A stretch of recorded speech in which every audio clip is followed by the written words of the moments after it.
السلام عليكم ورحمة الله وبركاته. شلونكم طلاب؟ أسئلة اجتماعيات الصف الثاني متوسط الشهر الثاني.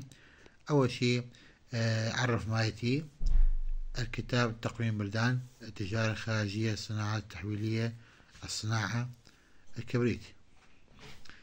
السؤال الثاني: ارسم خارطة عربية كلكم تعرفوها. السؤال الثالث: علل ما يأتي. هذا يعني التعليل.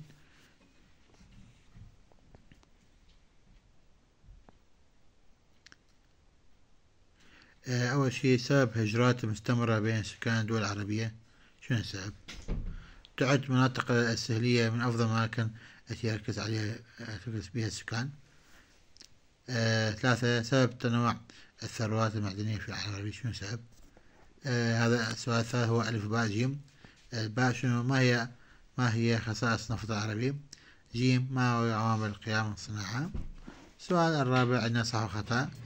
العوامل الاقتصادية هي من العوامل الطبيعية المؤثرة في توزيع السكان.